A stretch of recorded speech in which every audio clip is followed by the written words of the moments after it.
ইনশাআল্লাহ তারা half pant পরে, আপনার ছেলেও হাফ প্যান্ট পরে ঘুরে বেড়াচ্ছে, আপনার ছেলে লজ্জা হয় না?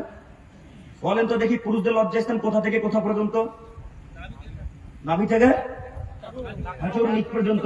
তা আপনার ছেলে হাফ প্যান্ট পরে বেড়াচ্ছে এই জান পর্যন্ত, যে আপনি দেখতে পান না? না, আপনি শুধু জন্ম দিয়ে ছেড়ে দিয়েছেন। ওকে ঠেকাতে জঙ্গিপুর থেকে আমি আসবো, আমি বলবো আব্দুর রহমান হাফ প্যান্ট পরতে অনেক দাঁত ভেঙে দেবো বেটা, এই কথা আমি বলতে আসবো না, আপনি বলবেন। আপনাদের খানদার মানুষ হাফ প্যান্ট পরে না? কে ঠেকাবে? আমি ঠেকাতে আসবো জঙ্গিপুর থেকে প্রতিদিন? কে বাধা দিবে? আপনার ছেলেকে আপনাকে বাধা দিতে পারবে, আমাকে না। কেন আপনি জন্ম দিলে ছেলেকে যদি না বাধা দিতে পারবেন?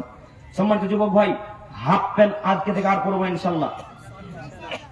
মেসি, নেইমার, ইহুদি, এই খ্রিস্টানদেরকে সম্মান আর করবো ইনশাল্লাহ। মনে থাকবেন ইনশাল্লাহ। আমি বলতে চাচ্ছিলাম, তাদেরকে যারা সম্মান করবে তারা জাহান্নামে যাবে।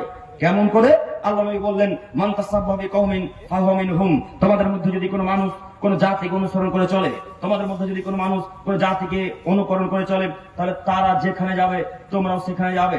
এখন আপনি বলেন, ইহুদি, খ্রিস্টান, বৌদ্ধ, নাসারা, জৈন, সাঁওতাল, ডোম, চামার, যত জাতি মুসলিম বাদ দিয়ে পৃথিবীতে আছে, এরা কি সব জান্নাতুল ফেরদাউস যাবে?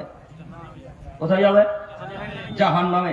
এরা যদি জাহান্নামে যায়, যারা মেসিকে ফলো করে, যারা মেসির নীতিতে চলে, যারা মেসির পদ্ধতিতে চলে, যারা ইহুদিদের পদ্ধতিতে চলে, যারা খ্রিস্টানদের পদ্ধতিতে চলে, এরা এখন কোথায় যাবে?